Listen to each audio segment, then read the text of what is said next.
This story is titled, "My Wife Said, Obey Me or No Intimacy, so I told her to keep it forever, and found someone better." So I, James, 34 male, guess I should start from the beginning. Not going to lie, it's weird typing all this out, but maybe it'll help someone else not make the same mistakes I did. Me and the wife, Emma, started off pretty damn good. We met at my buddy's housewarming party. She was his girlfriend's friend from college. I wasn't even planning to go that night because I had a big presentation at work the next day, but my buddy insisted. Funny how life works, huh? From day one, I was straight up with her about what I wanted. I've always been the type of guy who doesn't play games. If I'm interested, I'll tell you. If I'm not, I'll tell you that too.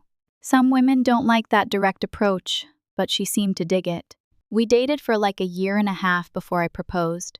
The wedding wasn't anything fancy, just close friends and family at this lake house. Her parents rented. I remember thinking I got lucky. She was hot, smart, had her own career going, and seemed to actually respect what I brought to the table. The first 5 years were solid. We had a system that worked. I handled all the man of the house stuff, fixing the leaky sink, mowing the lawn, taking care of the cars, handling our investments. I make good money as a software developer, so I covered most of the bills, even though she worked too. She did the cooking. She's actually an amazing cook, kept the house clean, and planned all our social stuff. Traditional, maybe, but it worked for us. We were that couple that other couples wanted to be around, you know? We didn't have those stupid public fights like some of our friends. We kept that shit private and talked through our problems like adults. If I thought she was being unreasonable about something, I'd just tell her, and usually she'd see my point. If she had an issue with me, I'd listen and fix it if it made sense. One thing I was strict about from the beginning was maintaining my independence. I still hit the gym 5 days a week, still had my poker nights with the boys every other Thursday, and kept up with my hobbies. She had her girls' nights and yoga classes too. We didn't need to be attached at the hip 24/7 to trust each other. "You're my rock," she used to tell me all the time. I've never felt so secure with anyone. But I'm going to be real. There were small moments where she'd shift. Like how she'd get all quiet if I made plans without checking with her first. Or how she'd make these little comments if I was texting and laughing at something "who's so interesting," with that fake casual tone. But it was so rare that I just brushed it off. I remember this one time, maybe 3 years in, when I got a text from a female coworker about a project at like 9:00 p.m. Nothing inappropriate, just work stuff.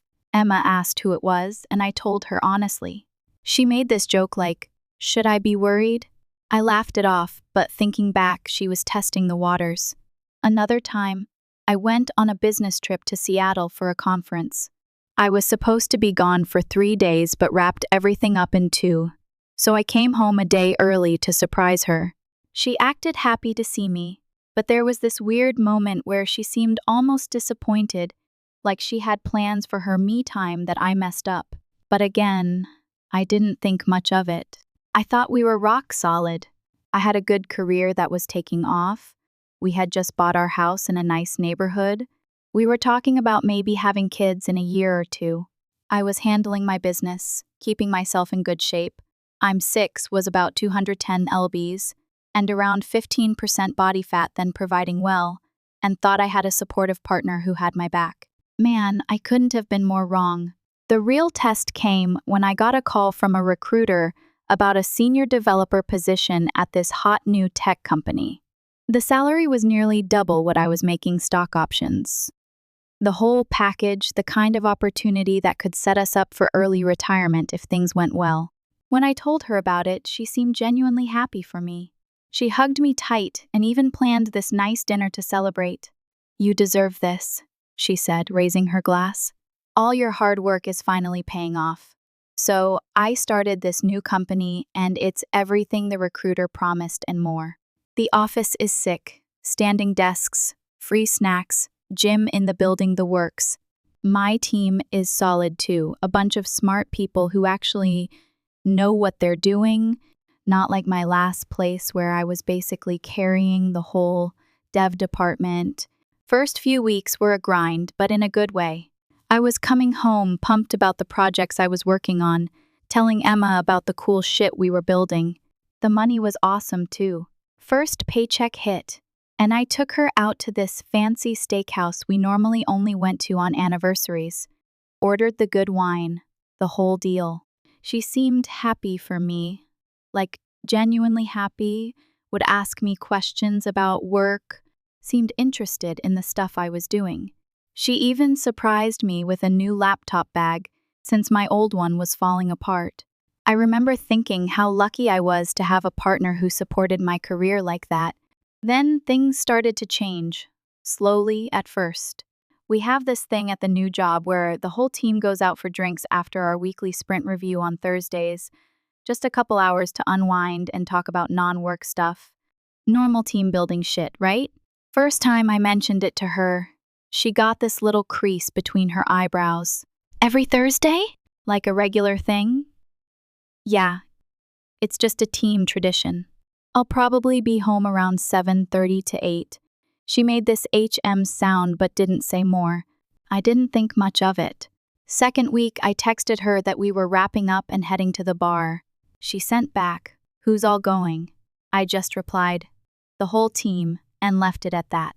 When I got home that night, she was waiting up for me not in a cute way, but in that arms crossed, sitting on the couch in the dark way. "Have fun?" she asked, but her tone was off. Yeah, it was chill, just a couple beers and some shop talk. "Shop talk with Rachel too?" she asked. That's when I first felt that little alarm bell go off in my head. Rachel was one of our UX designers who I'd mentioned once or twice in passing, nothing special about her. She was just part of the team. Yeah, she's on the team. Why? Just curious about who my husband is spending his Thursday nights with now. I literally laughed it off like, what the hell? We'd been married 5 years, and she'd never shown any jealous tendencies before. I figured it was just an off night for her or something. But then it kept happening. I'd mention someone from work with a female name, and she'd ask more questions. What does she look like? How old is she? Is she single? I started noticing she was checking my phone when I was in the shower, my texts, my email, even my fucking work Slack. It got to where I dreaded talking about work because I knew she'd be looking for some evidence that I was up to no good. And the thing is, I wasn't. I've never cheated in my life, not on her, not on anyone. It's a line I don't cross. About 2 months into the new gig, I got put on this big project with a tight deadline. Me and 4 other devs, including this woman named Jessica, who was our back-end specialist, were all putting in long hours to get this thing shipped on time. Nothing crazy, just staying till 7 or 8 some nights to push through blockers. Emma lost her shit over it. Why does it have to be you staying late? Don't they have junior developers who can do the grunt work? I tried explaining that's not how software development works, but she didn't want to hear it. She started texting me constantly when I was at work. Where are you? Who are you with? When are you coming home? It got so bad, my team lead noticed and asked if everything was okay at home. Despite all that, I started being more considerate to ease her worries. I made a point to bring her flowers after late nights at the office, reminding her that she was always on my mind, which truly she was. I'd leave little notes for her in the mornings, assuring her that there was no one else, that she was it for me. I cut down on the after-work hangouts, coming straight home instead, and made a point to share details about my day just to let her know there was nothing to hide. I wanted her to feel secure, to know she was the only one who mattered. But she didn't quite resonate with the vibe. The project lasted 3 weeks. By the end of it, she was barely speaking to me unless it was to make some snide comment about my work wife. Jessica, mind you, Jessica was like 45, married, with 3 teenagers, and looked nothing like Emma's mental image of some homewrecker. "I think you should look for another job," she said one night, completely out of the blue. I nearly choked on my dinner. What? Why the hell would I do that? This place isn't good for our marriage. You're never home. You're always stressed. And the environment seems inappropriate. Inappropriate? What does that even mean? You know what I mean? All these women you work with, all these late nights and happy hours. I couldn't believe what I was hearing. I was making almost twice what I used to make. The work was challenging in a good way, and my career was finally taking off. And she wanted me to throw it all away because what? She couldn't handle me working with female colleagues? I laughed. That's not happening, I told her flat out. This is the best opportunity I've ever had, and I'm not giving it up because of some paranoid fantasy you've created in your head. That set her off big time. We had our first real screaming match that night. She accused me of prioritizing work over our marriage. I accused her of trying to sabotage my career because of her insecurities. Not my proudest moment, but I was just so fucking frustrated. After that night, things got even worse. She started giving me the cold shoulder. If I tried to kiss her goodbye in the morning, she'd turn her face away. If I reached for her in bed, she'd move to the edge, always with this little comment like, "I'm sure Jessica would be more than willing," or some other shit. Meanwhile, I kept doing all the stuff I was supposed to do, still handled the yard work and house maintenance, still paid all the bills, still tried to plan date nights that she'd usually find some excuse to cancel. I was bending over backwards trying to prove I was the same guy she married. One Friday, I left work early to surprise her, made a reservation at her favorite restaurant, the whole 9 yards. Came home to find her sitting at the computer, scrolling through my work email that I'd stupidly left logged in on our home computer. "What are you doing?" I asked, flowers still in hand. She didn't even look embarrassed, just pointed at the screen, where there was a completely innocent email thread about a project between me and a female product manager. "Who's Michelle?" "You've never mentioned her before." That's when I knew we were in serious trouble. This wasn't normal jealousy. This was obsession, and it was getting worse by the day. I should have addressed it head-on right then, should have insisted on couples therapy or something, but instead I just kept trying to prove my innocence, kept trying to reassure her, kept trying to be the perfect husband despite her increasingly crazy behavior. Big mistake, because a person who's determined to find evidence of cheating will eventually find it, even if they have to make it up. The situation just kept getting worse over the next few weeks. She was checking my phone constantly now, not even trying to hide it anymore. If I got a text notification, she'd ask who it was before I even had a chance to read it. If I put my phone face down on the table, she'd make some comment about me hiding something. I started feeling like I was being stalked in my own house. Every conversation felt like a minefield. If I mentioned work, she'd get suspicious. If I didn't mention work, she'd accuse me of deliberately hiding things from her. There was no winning.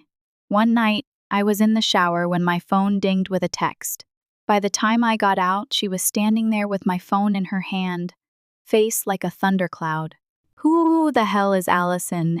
And why is she texting you at 9:30 at night?" I sighed and wrapped a towel around my waist. "Allison is our project manager. She's texting the whole team about the meeting tomorrow morning. If you scroll up, you'd see it's a group text with like 8 people on it. Well, it seems very unprofessional to be texting after hours. It's about work. That's literally the most professional reason possible to text someone." She tossed my phone on the bed and stormed out. I just stood there, dripping on the carpet, wondering what the hell happened to the woman I married. I tried everything I could think of to reassure her. I offered to show her my phone anytime she wanted. I invited her to company events so she could meet my coworkers. I came straight home after work instead of going to the gym so she wouldn't have to wonder where I was. Nothing helped. Her friends tried talking to her too. Her best friend, Sophie, came over for wine one night, and I overheard her telling Emma she was being ridiculous. "He's always been crazy about you. You're seeing problems that don't exist." But Emma was convinced I was up to something. The more everyone told her she was wrong, the more she dug in her heels.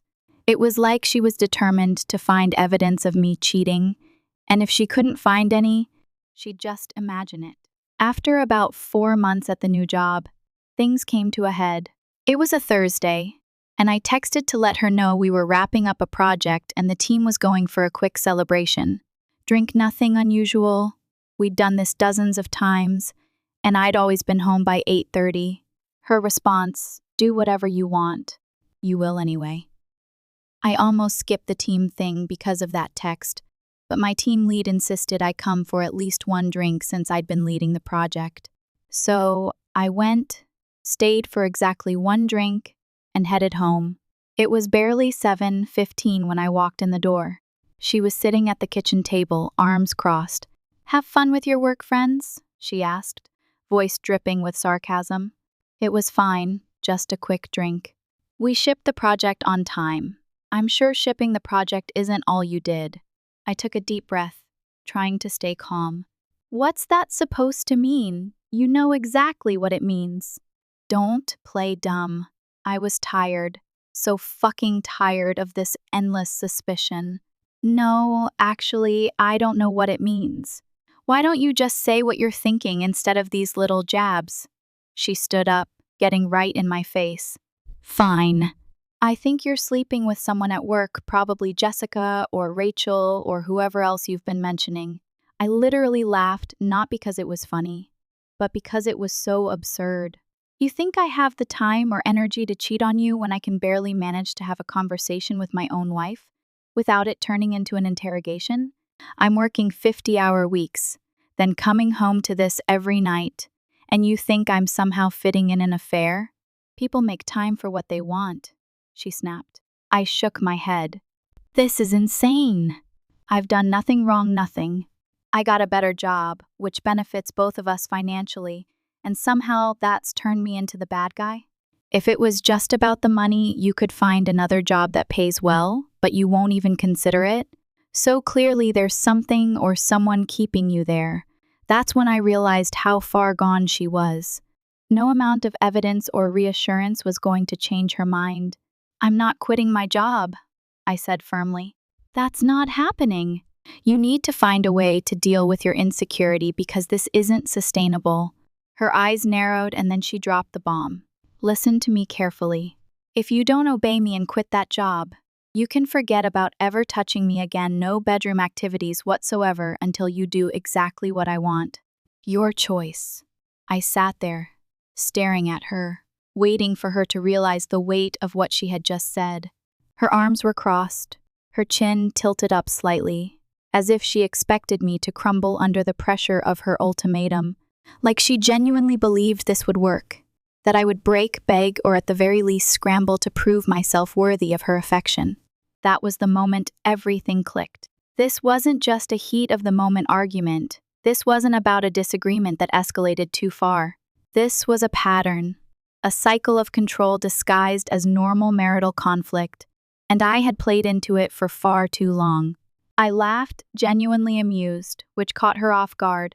"What's so funny?" she snapped. I leaned back, letting out the last of my amusement before meeting her gaze.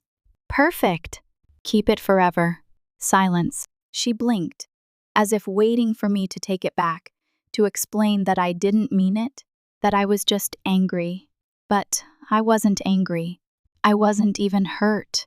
I was just done. I stood up, grabbed my phone off the table, and walked out of the room. For the first time in our relationship, I didn't feel the need to explain myself. I didn't care to fight for her understanding or prove why she was wrong. Let her sit with it. Let her realize that this time her tactics wouldn't work. I walked into the bedroom, grabbed a pillow and a blanket, and moved to the guest room without a word. She didn't follow me. She must have assumed I just needed time to cool off, that in an hour or two I'd come back, apologize, and try to smooth things over. Maybe she thought I'd try to make a deal with her, offer some kind of compromise to earn back what she was withholding. But she had nothing I wanted. I lay down in the guest bed, staring at the ceiling, letting the realization settle in. I wasn't afraid of losing her. I was relieved. That night changed everything, not because of what she said or did, but because of what I finally understood. I deserved better than this. and I was done trying to prove myself to someone who was determined to see the worst in me. The next morning, I woke up in the guest bed feeling different, ice fucking cold, like something inside me had finally snapped. All those months of accusations, all those nights of her making me feel like shit for no reason, it was payback time. I got up earlier than usual, showered, and put on one of my better shirts. When I walked into the kitchen, she was already there, waiting, coffee cup in hand. She had that smug look on her face, like she was expecting me to break down and apologize like I always did. She cleared her throat. "So, are you done acting childish?" I took a long, slow sip of my coffee, staring right at her over the rim of the mug. Then I smiled, not a friendly smile, but the kind that says you fucked up and don't even know it yet. "Yeah, actually I am." Her eyes narrowed slightly, not getting it. She was waiting for the begging, the negotiating, the desperate attempts to get back in her good graces. None of it came. Instead, I finished my coffee, rinsed the mug, but deliberately left it in the sink instead of putting it in the dishwasher like I normally would, grabbed my stuff, and walked out without another word. As I got in my car, one actually laughed out loud. The look on her face was priceless. For the first time, she wasn't the one calling the shots, and it felt goddamn amazing. From that day on, I made it my mission to give her a taste of her own medicine. She wanted to play games? Fine, I could play better. I stopped doing literally anything that benefited her. No more picking up her favorite snacks at the store. No more making sure her car had gas. No more fixing the little things around the house that bothered her but not me. The wobbly chair in the dining room? Not my problem anymore. The weird noise the dishwasher made that drove her crazy? Guess she'd just have to live with it. She doesn't want to do her part in this fucked up relationship, then why would I? I kept doing my own laundry but stopped doing any of hers that used to get mixed in with mine. I'd cook meals just for myself, eat, clean up my own plate, and leave the kitchen spotless except for her dirty dishes. I'd buy groceries, but only stuff I liked. None of her favorite foods made it into the cart anymore. At first, she tried to act like it didn't bother her. She'd roll her eyes or make these little huffing noises when I'd walk by without acknowledging her, but I could tell it was eating her up inside. She was used to being the one withholding things, not the other way around. About a week into my new approach, she tried to get a reaction out of me. I was watching a basketball game, a team she knew I was really into, when she deliberately came and sat down near me on the couch. "So, this is how it's going to be now?" she asked after making this dramatic sigh. "What are you talking about?" I asked, not even bothering to look away from the TV. This whole ignoring me thing, the silent treatment. I'm not ignoring you. I'm watching the game. I kept my voice emotionless. "Oh, really?" "Because it sure feels like it." I shrugged, eyes still on the screen. "I'm just done wasting energy on pointless conversations." Her jaw tightened. "So, because you didn't get your way, now you're throwing a tantrum?" That made me laugh, which pissed her off even more. "Nah, this is just me not giving a fuck anymore." She wasn't ready for that. She was used to me getting defensive, trying to explain myself, eventually giving in just to keep the peace. But now, I was giving her nothing to work with, and I was enjoying every second of it. The real satisfaction came a few days later. I'd gotten home from work, made myself an amazing steak dinner without making anything for her, of course, and was cleaning up my own dishes. She was standing by the sink with this expectant look, clearly waiting for me to crack, to say something, to try and make peace. Normally, this would be when I'd break down, when I'd make some joke or comment to ease the tension, to try and get back to normal. Instead, I finished washing my plate, dried my hands, and walked right past her without a word or a glance. The look on her face was fucking priceless, like she couldn't believe her most reliable weapon making me feel bad until I caved had suddenly stopped working. I focused on improving myself, partly for me, partly to rub it in her face. I fixed my sleep schedule, claiming the guest room as my room, buying better sheets and a memory foam pillow, and sleeping like a baby. Waking up refreshed at 5:30 a.m., knowing it annoyed her, felt great. I hit the gym hard, setting up a home gym and blasting music loud enough for her to hear. Every drop of sweat felt like shedding her control. I upgraded my look too, ditching boring clothes for ones that actually looked good. I'd dress up just to grab coffee, knowing it made her wonder where I was going. She noticed. I'd catch her staring after my workouts or asking where I was heading on weekends. I'd just say, out, and leave her wondering. Then I really ramped things up. I started going out a lot. I was barely home, and when I was in my room or garage, or just generally anywhere she wasn't. Every time I walked out that door, I could feel her anxiety spike, and honestly, it felt fucking great. The more I focused on myself and my own happiness, the less I cared about hers. And that's when she really started to panic. She was losing her grip on me and had no playbook for this situation. The old tactics, guilt, accusations, withholding affection, none of it worked anymore because I genuinely didn't care. I wasn't playing her game, I was playing mine, and she wasn't invited.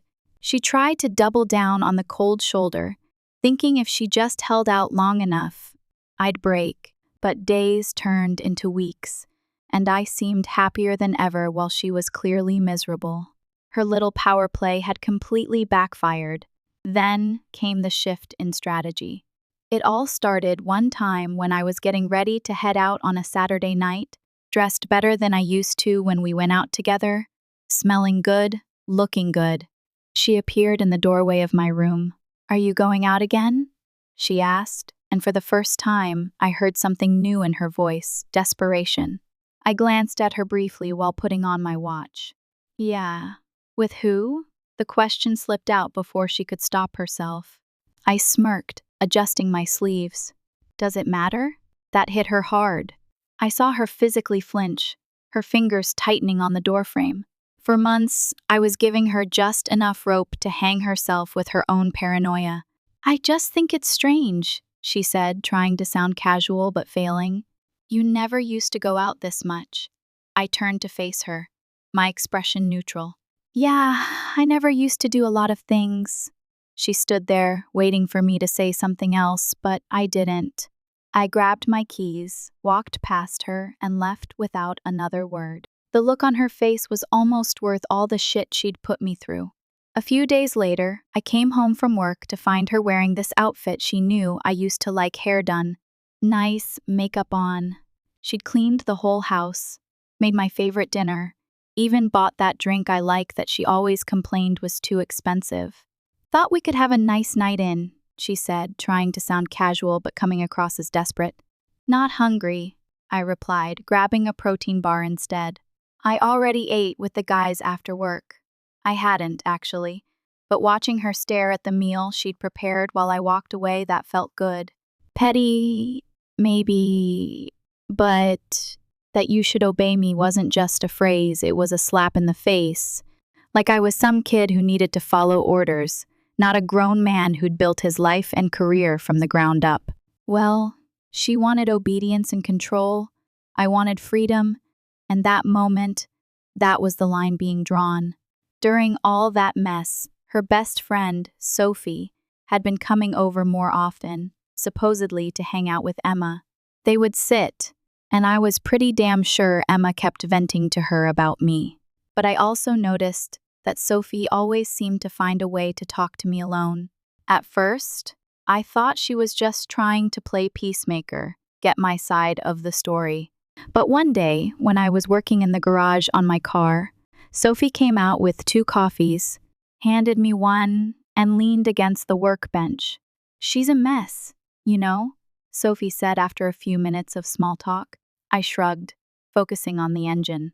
"Not my problem anymore. She realizes she fucked up. She just doesn't know how to fix it." I looked up at that. There's nothing to fix. She showed me exactly who she is, and I believe her.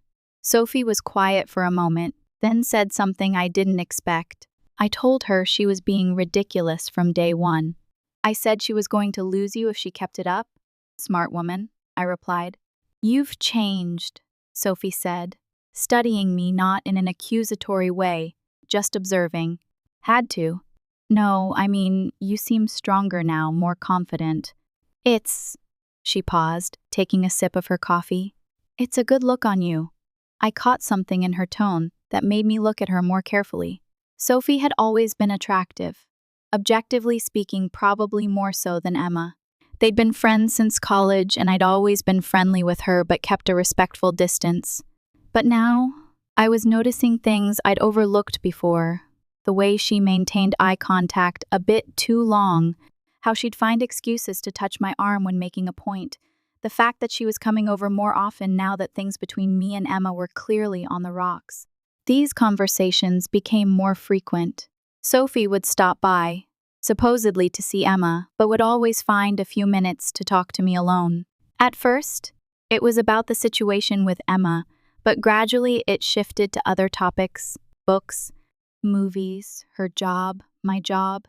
One evening, Sophie stopped by when Emma wasn't home, supposedly to drop off something, though I noticed she didn't actually have anything with her. We ended up talking in the kitchen for almost an hour. As she was leaving, she touched my arm while laughing at something I said. The touch lingered, and I saw something in her eyes I couldn't mistake. I took a step back. We shouldn't go there. She looked down, not denying what I was implying.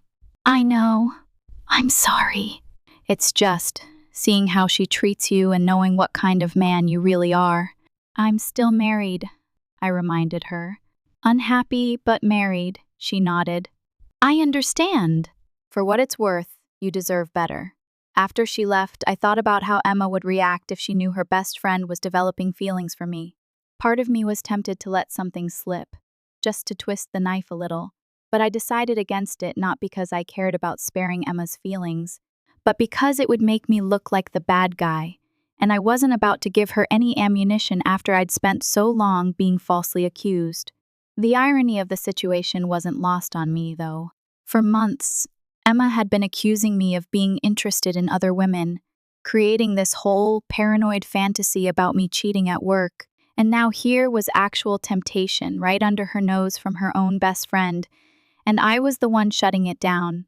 But the craziest part was, the more I pulled away emotionally, the more affectionate she tried to be physically. After weeks of using intimacy as a weapon against me, she was now trying to use it as a way to reel me back in. She'd accidentally brush against me in the kitchen. She'd wear less around the house. One night, she actually tried to slip into the guest room, my room now wearing next to nothing. I gently but firmly asked her to leave. Why? She demanded, clearly not expecting that response. I'm your wife. You made your conditions very clear, I reminded her. I chose not to meet them. Now we both live with that choice. Her eyes filled with tears. So you are seeing someone else? No, I said truthfully. Then why won't you even try to fix this? Because this isn't about fixing anything, it's about respect. You tried to control me using intimacy as leverage. That showed me exactly what you are. She left the room crying. The next morning, she acted like nothing had happened, but I could see it in her eyes. She was running out of plays. The ultimate test came when I had to go on a business trip for 3 days. In the old days, she would have bombarded me with texts, calls, demanded I check in constantly, probably accused me of all sorts of things while I was gone. But now, she was terrified I wouldn't come back at all. The night before I left, she made one last desperate attempt. She made dinner and put on music. I thought we could have a nice evening before your trip, she said, trying to sound casual. I need to pack, I said. I can help, she offered too quickly. No need. It's just 3 days. As I walked away, I heard her ask in a small voice, You are coming back, right? I paused and looked back at her. I have a return ticket. The morning after I got back from my business trip, I knew exactly what I had to do. I waited until she left for work, then called a divorce attorney and scheduled a consultation for that afternoon. Took a half day off work, met with the lawyer, and got the ball rolling. It was surprisingly easy, like I should have done it months ago. When she got home that evening, I was sitting at the kitchen table, calm and composed. She must have sensed something was different because she froze in the doorway, her eyes darting around like she was looking for clues. "Can we talk?" I said, gesturing to the chair across from me. She sat down slowly, tension radiating off her. "What's going on?" I decided to just rip the Band-Aid off. "I met with a divorce attorney today. I'm filing papers this week." The color drained from her face. For a few seconds, she just stared at me, like I was speaking a foreign language. Then came the flood of reactions: shock, anger, panic, bargaining all hitting at once. "You can't be serious," she said, her voice barely above a whisper. "Dead serious. But why? Because of one fight? Because I asked you to consider changing jobs?" I almost laughed and told her this wasn't about one fight, but months of accusations, manipulation, and weaponized intimacy that finally showed me who she really was, and I believed it. "We can fix this," she said, reaching for my hand across the table. I pulled back before she could touch me. "We can go to counseling." "I'll change. I know I've been insecure about your job, but I can work on that." "It's too late," I said. "I don't want this anymore," her eyes filled with tears. "So that's it? You're just giving up on us, on all these years?" I shook my head. "No, I'm finally choosing myself." Those words hit her like a physical blow.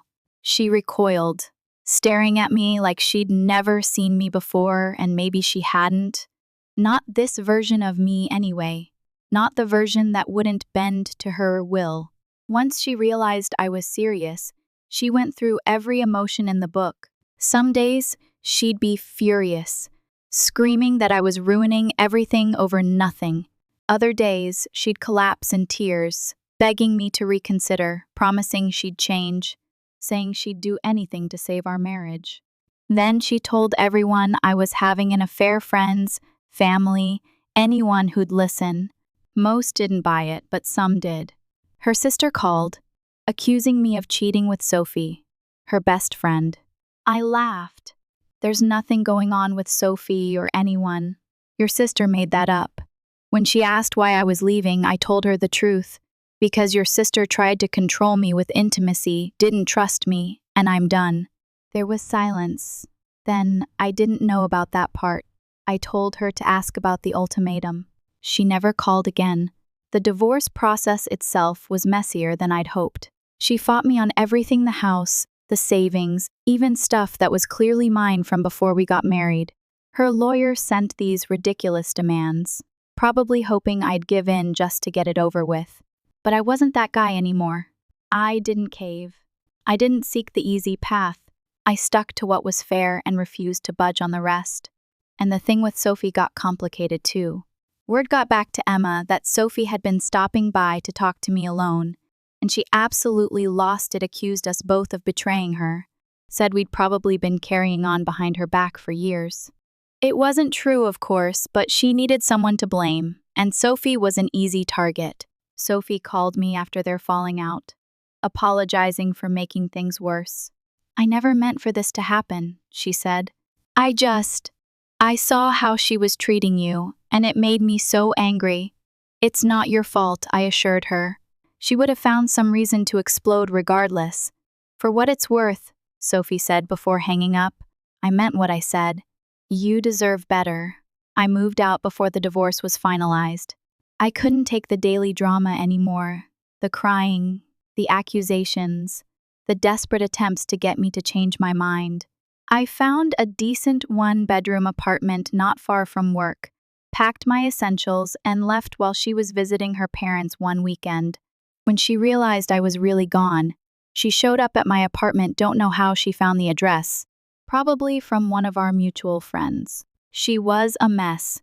She stood in the doorway, saying I couldn't just walk away like she meant nothing. Apologized, said we deserved another chance. But it wasn't the first or even the third chance. It was a pattern, and I was done. I closed the door, and that was the last real conversation we had.